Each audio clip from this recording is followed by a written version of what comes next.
పోతురాజు పుట్టుక గురించి మీకు తెలుసా? శివపార్వతులు ఒకరోజు వనవిహారానికి వెళ్తారు. అక్కడ పార్వతీదేవి కొలనులోంచి 7 దోసిల నీళ్లు తాగగానే సద్యోగర్భంలో 7 కన్యలు పుట్టారు. నీళ్లు తాగిన వెంటనే పిల్లలు పుట్టడం ఏంటో అర్థం కాని పార్వతీదేవి వెంటనే పరమేశ్వరుడు చెంతకు చేరింది. ఆ 7 కుమార్తెలను తమ వెంట తీసుకువెళ్దామని అడుగుతుంది. వద్దని చెప్పిన శివుడు వారి జన్మరహస్యం వివరిస్తాడు.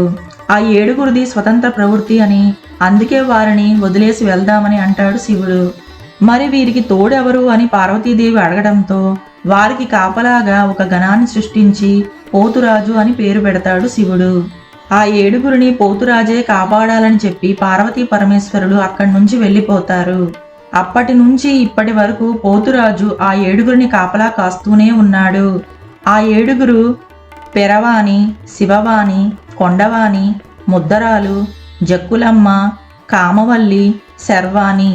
ఈ పేర్లని పోచమ్మ, ఎల్లమ్మ, మంకాలమ్మ, పెద్దమ్మ అంటూ ఒక్కో చోటు ఒక్కోలా పిలుచుకుంటారు. బోనాల పండగ అంటేనే ఇంటి ఆడపడుచులు సాక్షాత్తు అమ్మవారిగా అలంకరించుకొని కొత్త కుండలు అమ్మవారికి బియ్యం, బెల్లం, పాలు కలిపి బోనం తయారు చేసి బోనం కుండకు పసుపు రాసి వేప కొమ్మలు కట్టి దానిపై ఒక దీపం పెట్టుకొని బోనం ఊరేగింపుగా తీసుకొని అమ్మవారికి సమర్పించడాన్ని బోనం పెట్టడం అంటారు. అయితే ఈ పద్ధతి తెలంగాణలో గత కొన్ని సంవత్సరాల నుంచి వస్తుంది. పూర్వం భయంకరమైన వ్యాధి ప్రబలడం చేత పెద్దవారు అమ్మవారికి బోనం పెట్టి ఆ వ్యాధి నుండి తమని కాపాడమని శరణు వేడారని అప్పటి నుంచి బోనం పెట్టడం ఆచారంగా వస్తుందని చెప్పవచ్చు.